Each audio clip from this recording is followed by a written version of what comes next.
Now Joseph Woll is out, and who knows what is going to happen there. Yeah, I got some concerns, guys. I'm watching that game yesterday, and you're seeing him do the knee, whatever flex after the save, and I was like, oh, the bend. And you know how they did that? Is it that Tic Tac Omar guy or whatever? That he has a perfect view of it, and right I'm like, on it. oh no, yeah, right, like he's on the ice, like he's got. This is the kind of goalie injury that can end a season. Toronto felt it the moment Joseph Woll left the ice.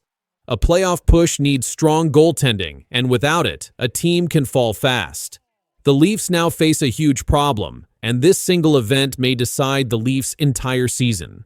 But then, Woll had been one of the most steady players on the roster. In 8 starts since returning from personal leave, he carried a 2.44 goals against average and a 9.23 save percentage. These numbers helped Toronto stay alive in tight games, and losing this level of goaltending came at a bad time. And it leads to a bigger problem.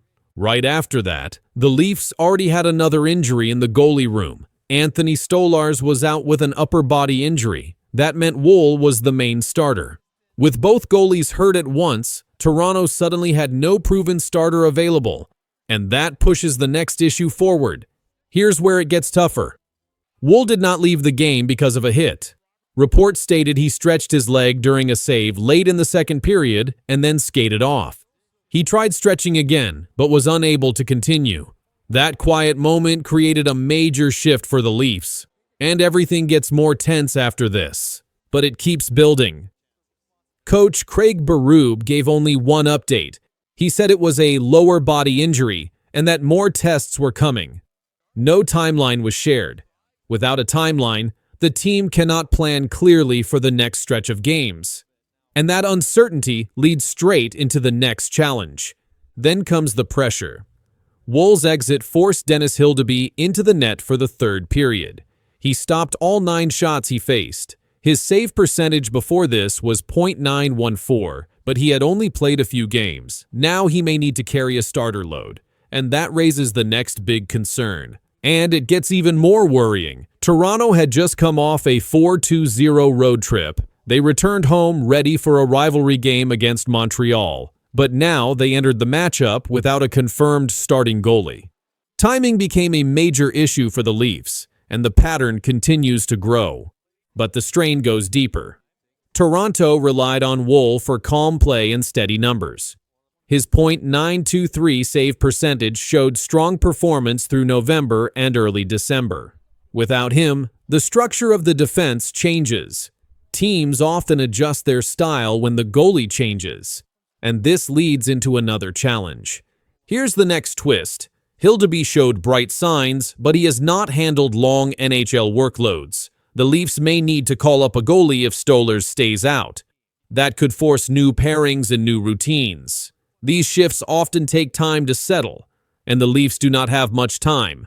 And right after that, updates on Woll's injury stayed unclear. No confirmed return date was shared. With no information, the team must prepare for the chance of a long absence. This affects game plans and practice setups, and the pressure keeps rising. But something else stood out. The Leafs have dealt with goalie issues several times this season. Injuries made rotation difficult. The team hoped Woll's strong stretch would bring stability, but this injury added another layer to an already thin position. And the domino effect keeps moving. In the game against Carolina, Woll made 23 saves on 24 shots before leaving. The Leafs led 5-1. They had full control until the injury changed the situation. Even in a strong win, the loss at goalie overshadowed the scoreboard, and it pushes another worry to the surface. Here comes the next concern. Playoff races in the Eastern Conference tighten in December and January. A drop in goaltending can shift standings fast. Without their main starter, the Leafs face a tougher push to hold valuable points, and the race only gets harder from here. But it continues. Hildeby's calm third-period play gave Toronto hope, but he now faces stronger teams and heavier shots. He must adjust quickly. Young goalies can perform well, but large workloads come with big demands. And there is more to consider. Here's where things stretch further. Goalie changes do not just affect the crease. They change how defenders play the puck. They change breakout timing. They change how players block and clear. These small changes stack up over a full game, and even more over a full month. And the details grow sharper.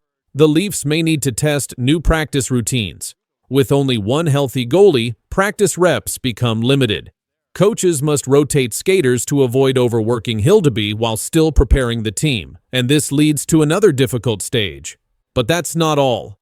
Cap space limits make goalie trades harder. Moving players to find help in net requires careful planning. Goalie trades are uncommon in the middle of the season. Toronto may need internal solutions instead of outside help, and this adds more weight to the current roster. Right after that, no new injury update was shared from further tests. Without results, the team still does not know if this is a short absence or a longer setback. Planning without answers forces every position group to adjust day by day, and the tension stays high. Here's another part. Stolar's earlier upper body injury had already removed one half of the goalie pair. With Woll out too, the team faces both absences together. This situation makes depth the center of every conversation in the locker room, and the story keeps unfolding. And now the key fact remains. On December 4th, 2025, Joseph Woll left the game with a lower body injury. He did not return. No timeline has been released, and the Leafs now face a stretch of games with uncertainty at the most important position on the ice. And the true impact may grow even larger ahead. A huge trade rumor between the Toronto Maple Leafs and the Edmonton Oilers just leaked, and the whole NHL is freaking out. Fans are scared, teams are confused, experts are arguing. And the league? Yeah, they definitely were not ready for this. Stay with me, because what you're about to hear might be the biggest story of the season. Welcome back to the channel. Today, we are talking about a trade rumor so big, so shocking, that it has the entire hockey world buzzing.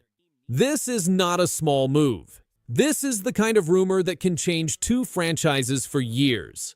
The Toronto Maple Leafs and the Edmonton Oilers, two of the biggest teams with some of the loudest fans, are suddenly being linked in a possible blockbuster trade, and nobody knows how this even leaked.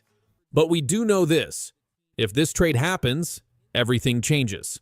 Let's break it all down in simple, clear terms. So here's how the chaos began. Late last night, an NHL insider shared a message saying that Toronto and Edmonton were discussing a major trade involving top defense pieces. No names were confirmed, no official details were given, but the hint was enough. Fans went wild, reporters started digging, talk shows lit up phones, and within hours, social media blew up with theories and predictions. People were asking, is Toronto finally making a huge move? Is Edmonton trying to fix something big? Why now? What changed? Even though nothing was confirmed, the rumor spread like wildfire, because these two teams don't make small moves. When Toronto or Edmonton makes a trade, it's usually loud, and it usually shakes the whole NHL. Let's talk about the Maple Leafs first. Toronto wants one thing: a deep playoff run. Every year, fans expect more. Every year, pressure grows. And every year, the team tries to build the perfect group to finally break through. But the truth is, Toronto has some problems on defense. They need more balance. They need help in key spots. And they might need a big shakeup to change their playoff story. This rumor suggests Toronto might be ready to move a major piece to finally change the team's direction. Some fans think it's brave. Some think it's crazy, but everyone agrees on one thing: doing nothing is no longer an option. Now let's look at the Oilers. Edmonton has superstar talent, but they've struggled with defense too. They allow too many goals. Their structure breaks down, and when things go bad, they go really bad. A move involving Toronto could help them fix their blue line and add something strong to the back end. The Oilers know they need to protect their superstars and stop giving away leads. A big trade could be the answer. Some insiders say Edmonton has been wanting a shakeup for months. Some believe the front office is tired of waiting. and some think the Oilers are finally ready to gamble big. This rumor may be the first sign that something huge is coming. As soon as the rumor dropped, fans absolutely lost it. Toronto fans, no way we're doing this. This changes everything. We better get something huge in return. If this goes wrong, the whole season is done. Edmonton fans, why would we take this risk? This could fix the team or totally break it. What are we even doing? Twitter, Reddit, Instagram, full of arguments. Sports shows ran emergency segments. Some fans started celebrating. Some started panicking. Some even said they'd stop watching hockey if the trade happens. This is how you know the rumor is big. It makes people emotional. It makes people nervous. It makes people talk. And the NHL, they're watching all of this very closely. A trade between the Maple Leafs and Oilers wouldn't just affect those two teams. It could change the entire league. Other teams might panic. Some might rush to make new offers. Some might pull out of deals. Some might call Toronto or Edmonton right now trying to block the trade. One insider even said this: if these two teams pull this off, it could set off a chain reaction across the NHL. That means more trades, more drama, more chaos, and more headlines. Exactly what fans love. Right now, nothing is confirmed. No one knows if the teams will actually make the trade. But here are the three most likely outcomes. 1. The trade happens. This would be one of the biggest moves of the year. 2. The rumor forces both teams to make smaller changes instead. 3. Nothing happens, but the pressure on both teams grows even bigger. No matter what, this rumor already changed the NHL conversation. This story is far from over. The Maple Leafs and Oilers are two teams that carry massive expectations, and if they really are talking about a blockbuster deal, the entire hockey world is about to explode. So stay tuned, because we'll be watching every update, every leak, and every insider comment as this story grows. And trust me, the NHL was not ready for this. You know, it's a muscle type of injury, I was told, one that responds to rest a little bit, which is why I think it took a little longer.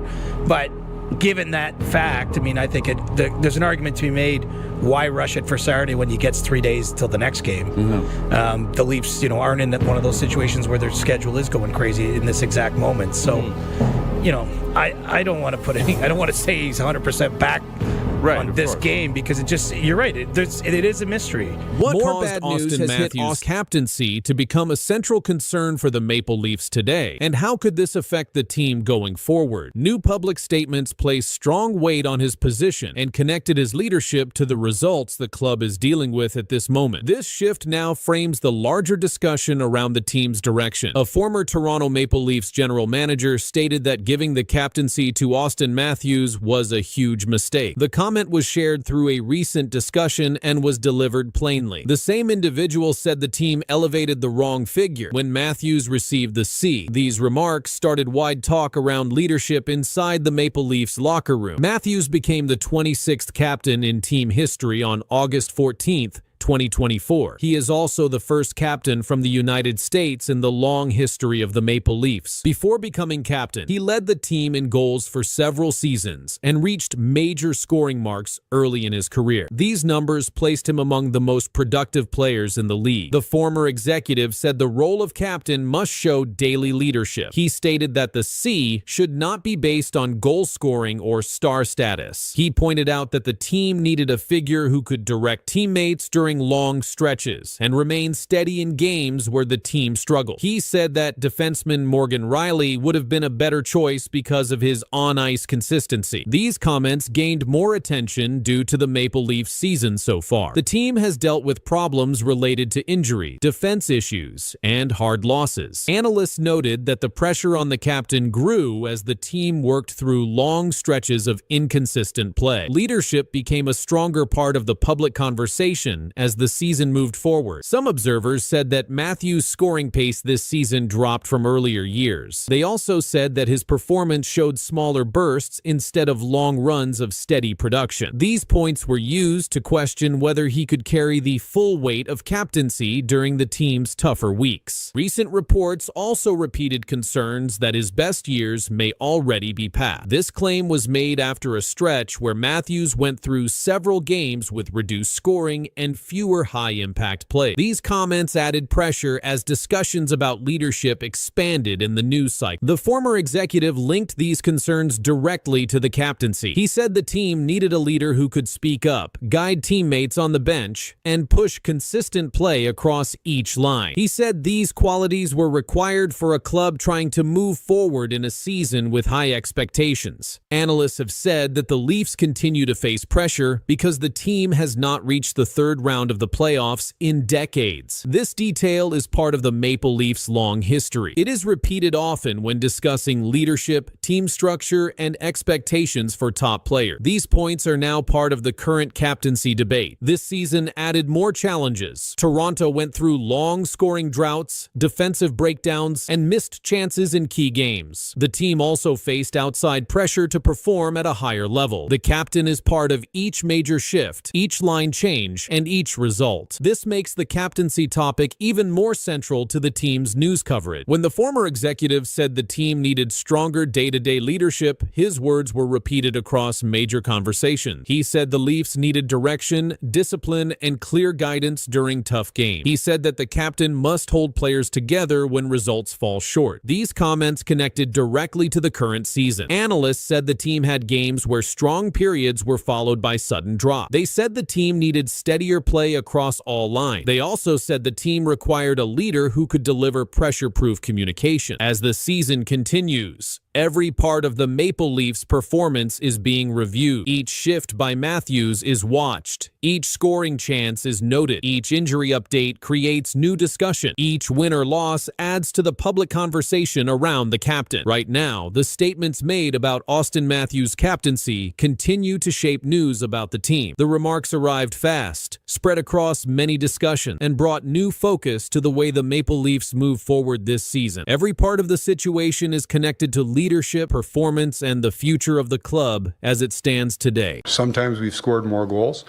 So I look at it really in a couple of areas in particular.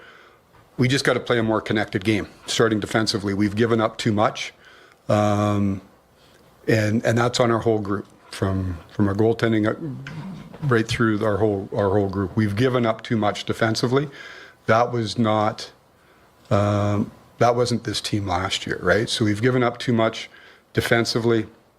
We're not playing connected. Brad Treliving just did exactly what Toronto feared, and the results are now showing on the ice. The Maple Leafs have lost 7 of their last 8 games. Their structure is breaking down, and there has still been no meaningful roster move to fix the slide. Toronto hoped the mistakes from his past would not follow him here, but now they are becoming impossible to ignore. The Maple Leafs entered this season with high expectations. They had a veteran roster, an established core, and a front office built to push them deeper in the playoffs. But the recent stretch has exposed something deeper. The team is slipping fast, and the general manager has not taken the steps many expected during this downturn. The Leafs' their 7th loss in 8 games. During a stretch like this, many teams make adjustments, but Toronto has waited, and that delay has become a major focal point. Brad Treliving arrived after his time in Calgary, where similar patterns existed. In Calgary, the roster saw players leave, contract talks stalled, and depth became a repeated concern.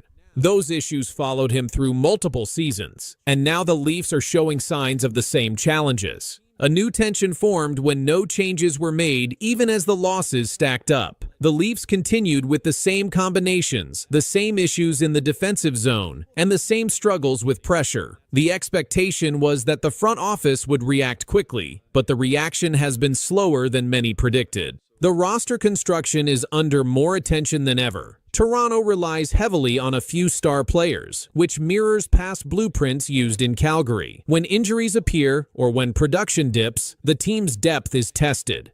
Right now, that depth is being tested heavily, and the results show a gap that has not been filled.